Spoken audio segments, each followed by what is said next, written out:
આજે જે નીતિ આયોગનો જે રિપોર્ટ આવ્યો એ રિપોર્ટ ચોંકાવનારો છે અને ખરેખર આ સરકારને શરમ આવવી જોઈએ અને ખાસ કરીને ઓબીસી એસસી એસટી સમુદાયના જે પણ રાજકીય નેતાઓ છે એને શરમથી ડૂબી દેવું જોઈએ. જો ખરેખર એનામાં માનવતા હોય અને ખરેખર જો એ સમાજના મત લઈને વિધાનસભામાં અને સંસદમાં પહોંચ્યા હોય તો એને આ બાબતે વિચાર કરવો જોઈએ અને જો આ બાબતે બોલવાની એની તેવડ ન હોય ને ઓકાત ન હોય તો રાજીનામા આપીને ઘરે બેસી જવું જોઈએ. રિપોર્ટ એવું કહે છે કે ગુજરાતની 2936 શાળાઓ એવી છે કે જેમાં એક જ શિક્ષક છે.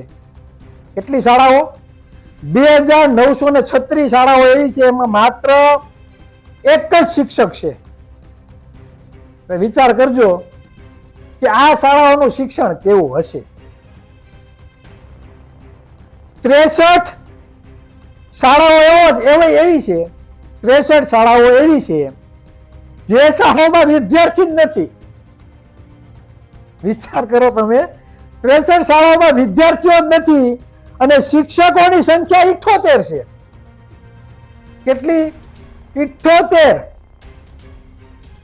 શાળાઓ કરતા શિક્ષકોની સંખ્યા વધારે છે અને આ શાળાઓમાં વિદ્યાર્થીઓ નથી, નીલ છે 63 શાળાઓમાં. ધોરણ 10 સુધીમાં 2,03,000 વિદ્યાર્થીઓ શાળા છોડીને જતા રહે છે. નીતિ આયોગનો રિપોર્ટ એવો કહે છે કે ધોરણ 10 સુધી એટલે બાળ ધોરણથી લઈને ધોરણ 10 સુધી કોઈક 5માં છોડે, કોઈક 7માં છોડે, કોઈક 8માં છોડે, કોઈક 9માં, કોઈક 10માં પણ કે 10 માન પહોંચે ત્યારે શાળા છોડી દે. કેટલા વિદ્યાર્થી? 2.3 લાખ વિદ્યાર્થીઓ શાળા છોડી દે છે. હવે આ શિક્ષણના બજેટ પાછળ સરકાર કેટલા રૂપિયા વાપરે છે? તો કે 63,134 કરોડ બજેટ. કેટલું? 63,134 કરોડ નું બજેટ શિક્ષણ પાછળ ખર્ચ કરે છે આ સરકાર.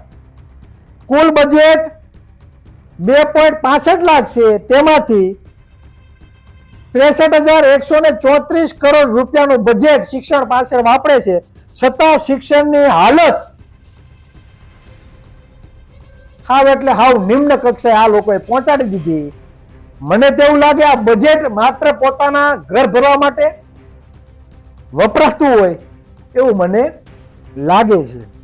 હવે આ જે સરકારી શાળાઓ છે, હવે આજે તમે વિચારજો કે ગામડામાં સિટીમાં જે પણ સરકારી શાળાઓમાં જે વિદ્યાર્થીઓ અભ્યાસ લે છે તે કોણ છે? આ ખાલી વિચારજો, તમે બુદ્ધિનો ઉપયોગ કરજો કે સરકારી શાળાઓનું શિક્ષણ ખાડાઈ ગયું છે, પણ આ સરકારી શાળાઓમાં ભણવાના વિદ્યાર્થી છે કોણ?